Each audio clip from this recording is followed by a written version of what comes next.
Most women are not lying. It's a very small percentage of women that are typically lying in these situations about, abuse and stuff like that. I know it gets muddy the richer the man gets, though.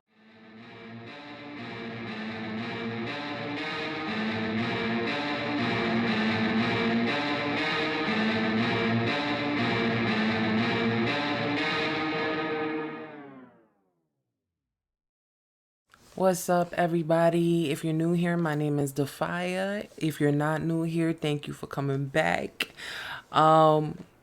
So for my third ever commentary video, I did not expect to be covering Diddy again. However, we are going to touch on it only because I had a comment on my last video and I made a vow to address comments. I'm in the comment section, so please, if you have any opinions, feel free to discuss it below.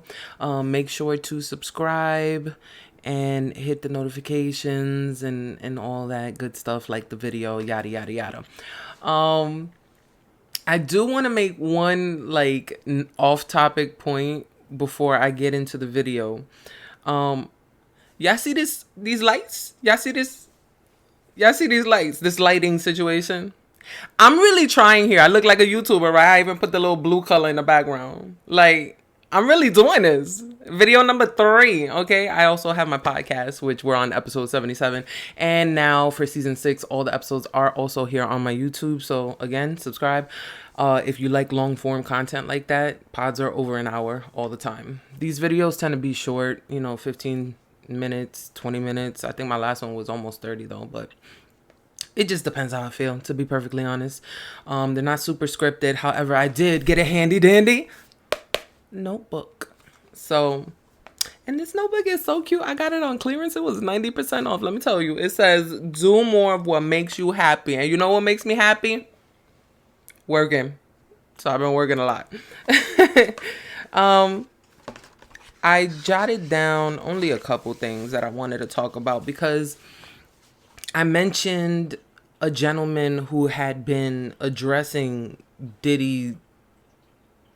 I don't know if you'll say addressing, but he's been talking and speaking up about Diddy's behavior for years on the internet. And I just wanted to say his name because it escaped me on the last video, and it's Gene Deal. And he is feeling very vindicated in obviously the worst way possible right now, but he has his own YouTube channel now. He does lives and he talks about it in detail. So if you want to follow or look up Gene Deal, he is the one. I also had mentioned Jaguar Wright, who has been on an interview run since all of these, the leaked footage of Diddy abusing Cassie was released and all that, because she's also feeling incredibly vindicated, I'm sure, for her statements that she made, and it's sad because you don't want it to be true. You don't want them to be right. But this is something that she had actual experience in, and she, speaks of her own interactions with certain people. Like, she was involved. There's, I forgot her last name. Tiffany. It's a songwriter named Tiffany. I think it's Tiffany Red. I believe it's Tiffany Red.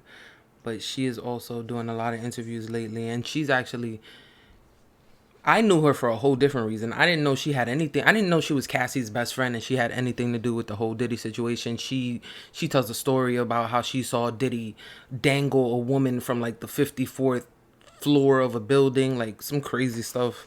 But yeah, I knew her because she had spoken out against Beyonce not paying her writers properly. So that was a whole different thing because Tiffany Red is a songwriter. God, I hope I have her name right. I'm pretty sure it's Tiffany Red, but and then the comment that I'm addressing today in this video is actually about one of the videos that I had already seen. Like I told y'all, I've been watching these allegations for years pile up and pile up and pile up. And there was a girl that Diddy was dating for a long time, it seems. Her name is Gina. And she went on a very popular YouTuber's platform. That YouTuber's name is Tasha K, and she did an interview with Tasha K where she went into detail. I actually have the interview to pull up here. So I'll play a little bit before I really start going into it, just so that you guys are on the same page and know what I'm talking about. I won't play like the whole thing, but Chill. Was Young Miami Diddy's accomplice in Let me like mistreating that other side piece, my Gina video. Huynh? He was like always belittling me and always like he was like mentally, emotionally, and physically me. This My last surviving video. Diddy series just got a whole lot messier because new details are starting to emerge that Diddy used to abuse his ex-side piece, Gina Huynh. And tea is being spilled about how Diddy used to really mistreat her. Gina also said that Diddy forced her into having multiple abortions. This situation only got worse after Miami came into the picture because not only was he putting his hands on Gina, but Miami would constantly shame and diss her publicly, knowing good and well how Diddy was treating her behind the scenes. He took one of my heels and tried to throw it at me, and then he like mushed my face and like really hard and made my nose bleed. Okay, so it looks like Cassie's lawsuit just opened the can for a whole lot of disturbing information to come out. Alright, The I'm lawsuit just gonna that play that Cassie little filed clip. contained very So my whole thing with nobody taking Gina seriously, I have a couple theories. I feel I take every woman seriously. And I understand that some women lie. But I believe we should explore to stay on the safe side, pretty much. Because a woman lying can obviously damage a reputation. And that's not good at all. That's not fair. But we should at least investigate into all claims. All claims. Because most women are not lying. It's a very small percentage of women that are typically lying in these situations about, abuse and stuff like that. I know it gets muddy the richer the man gets, though. I get that part. But I tend to believe most women. Not all, but most women. There are certain women where you kind of connect the dots and you're like, I'm gonna need a little bit of, give me something, you know what I'm saying? But with Gina, this is all theory, obviously, but I feel like she wasn't taken as seriously because, number one, she wasn't famous. Cassie has a great deal of notoriety in comparison to Gina, but also, I didn't know Gina until I saw this interview. So, Gina wasn't publicly out with Diddy the way Cassie was.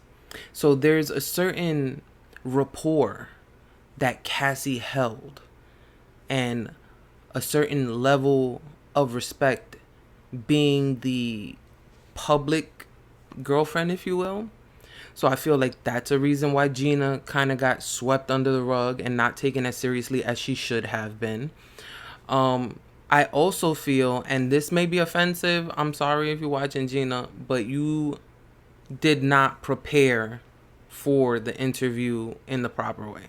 I feel like she didn't articulate her points in clear, concise ways that get the message across. And I feel like she was almost a little monotone as well, in a sense. And I'm not saying I want her to go be theatrical and put on a show, but that does kind of diminish some of the emotional effect of what you're stating when there's no emotional effect being heard through your voice. So I feel like if she would have not only mentally prepared, but like if you had to bring your talking points, bring your talking points, because this is something so heavy. This is something so important. You want to make sure that you finally have this opportunity to be on a platform where you can share the information that you have. You want to make sure you do it properly. Now, this is coming from someone who is on YouTube right now with absolutely no script. So, like, maybe, like, I ain't shit either. But logically, y'all can say the same thing about me right now. Because just like last week when I forgot Gene Deal's name, I should have thought about that beforehand and wrote it down like I did this week. You feel me? But, it's only people being human. I'm not attacking her. I'm not saying she did anything wrong. Like, obviously, she's a victim. I was going to say the victim, but as we know by now, Diddy has many victims. And one thing that I like hearing people say is that they actually believe everything that Cassie had in her civil lawsuit now because they saw that video. Like, she described that video so well into the T, and that's kind of like where I'm going with Gina. Gina didn't give those exact details when describing the story to just kind of, really pull you in and make you want to investigate, or make certain people. It made me want to investigate. I don't know, because I went on a tangent video rampage watching all these YouTubes. So she got me, but I'm saying this is my theory for why it didn't go more viral, or why she didn't get more attention, why she didn't get justification or vindication or whatever, the case may be. And it's super unfair, but this one video being leaked has opened the floodgates. New cases are being filed against Diddy by the day. I almost said by the hour after that, but I don't think it's that many.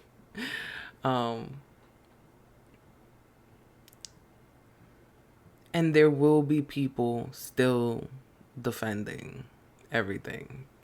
And you just gotta accept it. Like, people are gonna view things different ways. I was in academics live stream and I was just watching the chat. I wasn't really taking, part. But there was a few people in there that were just like, never trust women. It's like on some incel shit. Like, some dudes really hate women. So no matter what, they're like, if Cassie didn't like it, she wouldn't have stuck around for that many years. But if you saw my last video, you know how effective emotional abuse is and how detrimental it can be, and also how pivotal it is to getting to that physical abuse stage.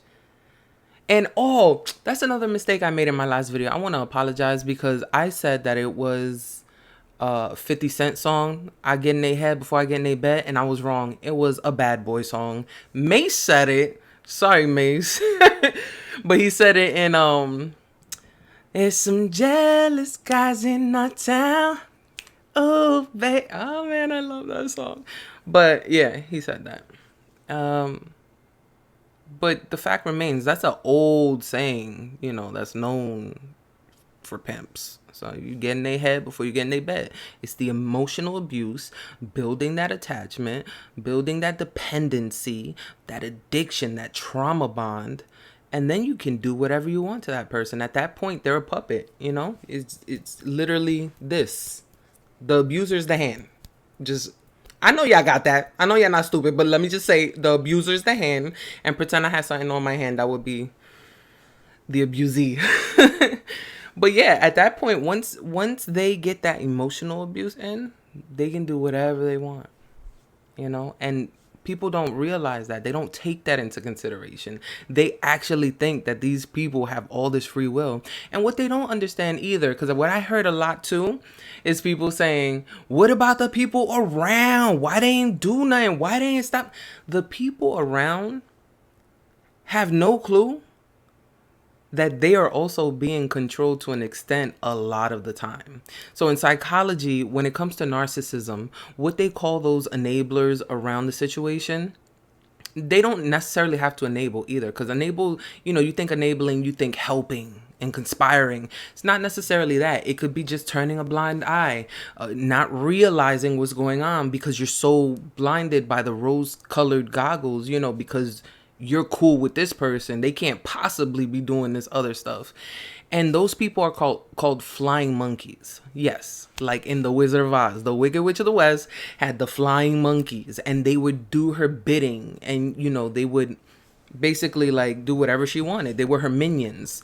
So those flying monkeys think they're just minding their business, because at the end of the day, it's more convenient, and people are selfish. That's the way the human nature is, right? Most people, me first, then we worry about the surrounding environment or whatever.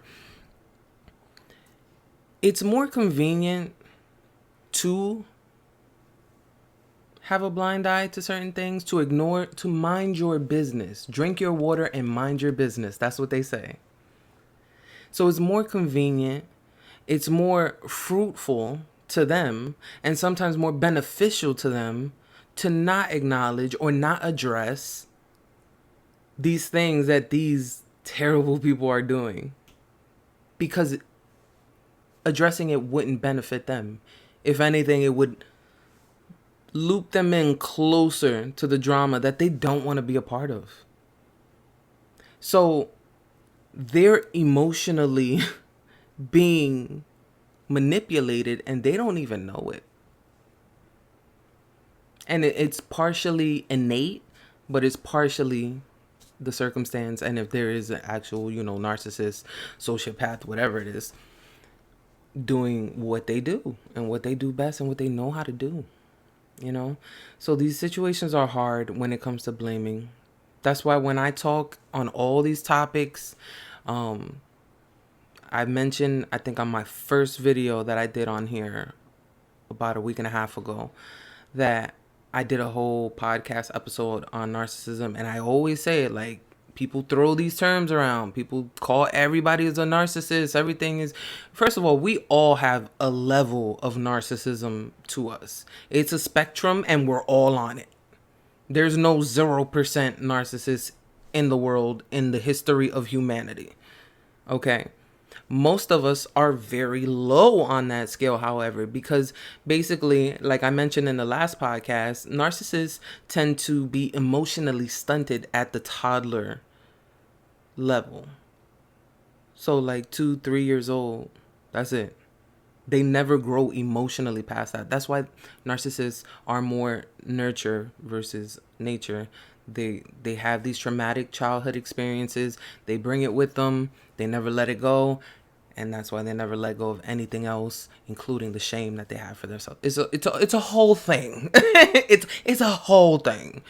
But because of that, and because their default is to manipulate, you know,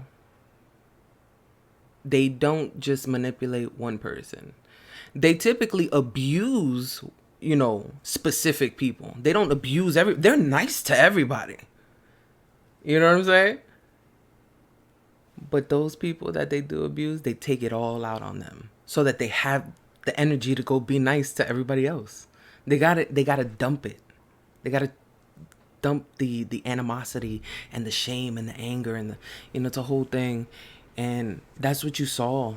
That's what you saw in that video. That's why everybody's like, oh, he did that in the hallway in public, and imagine how many times behind closed doors. I think that's so irrelevant when everybody keeps saying that, for the simple fact that, number one, yes, I agree with everybody who's calling Diddy a narcissist. I do believe that he is a narcissist. And I do believe that he feels untouchable. We all saw that clip of where he slams a phone down. He just like got a deal with MTV or something for a show or something. And he's like, what I want, I get. I will get whatever I want. That's how he feel every day. I'm convinced. And I believe that coming out of that hotel room, number one, like, I think they was in the middle of a freak off is what was in the civil suit. is what she wrote. So there's probably still, drugs, alcohol, all that in the system. Then he woke up. She's not there. He had already punched her in the face. So they weren't on great terms. He realized she was gone and, whatever. I don't think it being public had anything to do with it. Like, I really don't. But that's me. So I want y'all to let me know what y'all feel in the comments. Do you feel like that impacts at all? I feel like he was at such a level that, I mean, maybe he wouldn't do it like in front of a Trump rally or something. I don't know. Because it's, a lot of... No, that was a bad example. I should edit that out, but I'm not gonna. I was just trying to think of something really, like, really official and, like, legal and political. But, yeah, I have no idea. I'm gonna have to talk to y'all. Y'all let me know in the comments about that. But I just don't feel like that's a main point. The fact that he knew there were cameras. I don't think he was thinking about them necessarily at that point either. So I don't think it factors in when the heat of the moment and the passion and him being so angry and intoxicated probably, and all that. Another thing is, like, I never would have guessed. I was under the impression that Diddy was like a health freak. I'm under the impression that 50 Cent is also a health freak, which I gotta talk about his documentary that he just sold to Netflix on Diddy already. But anyway, so I was under the impression that Diddy was like a health freak. I didn't even think... I knew he like owned liquor and I knew he drank every now and then, but I thought it was more for show than anything. Like, I really thought he was like that. I knew he had like anger issues and I believed everything I said, but I thought it was just like that alone. Narcissists tend to have a lot of dependency issues on substances and things like that because it's their only escape. And what are these freak offs? An escape from reality. It's him watching his girlfriend having sex with another man was probably like an outer body experience. Also, I think it was a control thing. Just making these people do his bidding, and then also watching it from like the outside looking in with his girlfriend there. I feel like that's a form of escapism, the voyeurism aspect of it. Or what is it, cuckolding? Whatever you want to call it. I like voyeurism. That sounds a little bit sexier. I'm not opposed to the idea of voyeurism either. I never have been. I remember one time, I think I mentioned it on my podcast. I got invited into a threesome. So it would have been 4 with me. It would have been a full-blown orgy. But then I was like, nah, I'm good. And I walked away. I'm not ready for all that. So, yeah. Oh, and I like to watch. I was watching until they were like, okay, you got to take your clothes off too. And then I was like, oh, nah. But thank you for the show. You feel me? So, like, people like what they like, and that's cool.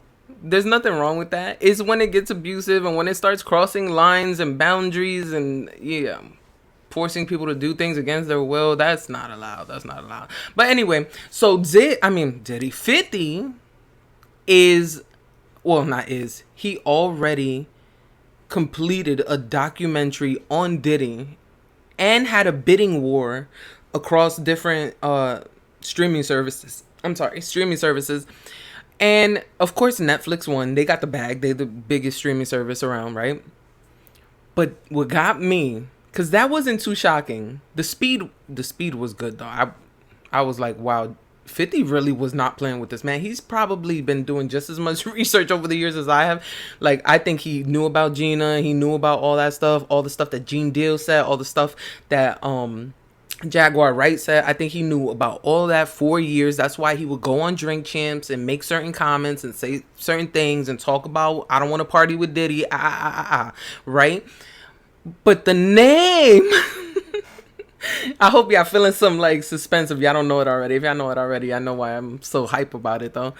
But he called, the documentary is called Diddy Do It. Did he do it, bro? Okay, number one, yes, we know he did.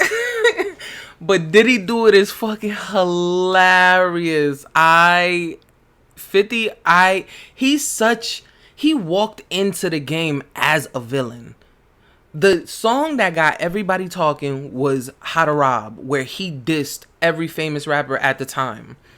And he talked about how he would run up and rob them. I hope it's so crazy because even though he came into the game as a bad guy, he might be a hero. I'm hoping though. I'm hoping nothing comes out on 50-50. Don't disappoint me. Please. Don't disappoint me. Hashtag Good Men Exist. Merch coming back next month in June. It's a relaunch. I have released merch that said Good Men Exist back in 2021. And then I took it off my website, defy.com. This is also available. I live my raps. Defy.com, DAPHYA. But we're bringing back the Good Men Exist merch. And it has to be now. I've been saying it since last year.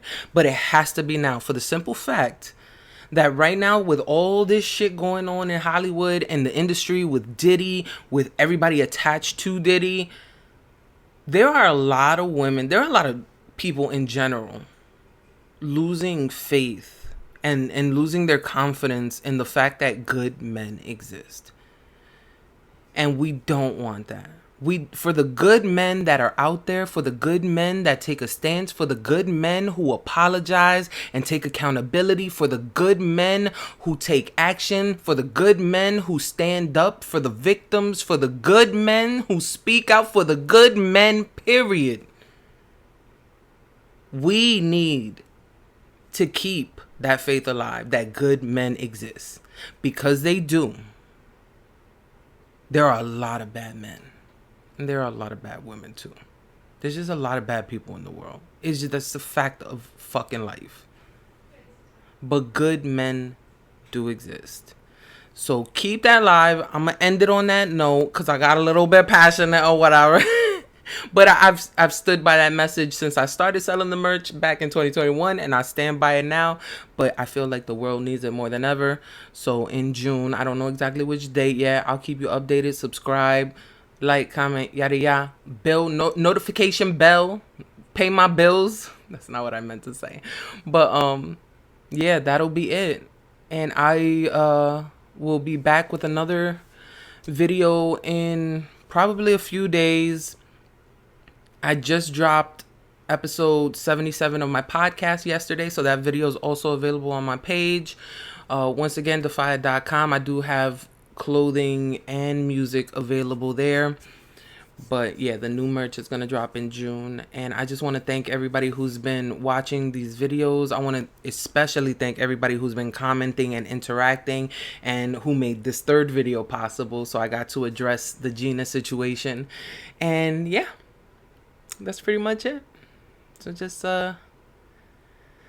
remember, I am... Oh, wait, hold up. I'm not going to say it yet. Look, I just bought on Amazon too a like neon sign that says the voice you can trust, and I'm gonna put it right back there.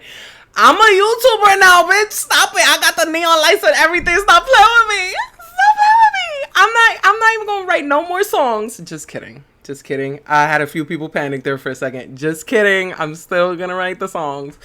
But I'm a YouTuber now. That's it. It's official. You are exactly who you think you are, who you say you are. As long as you apply action to it, you are. Okay? So remember, I'll see you guys soon. But yeah, remember, I am the voice you can trust.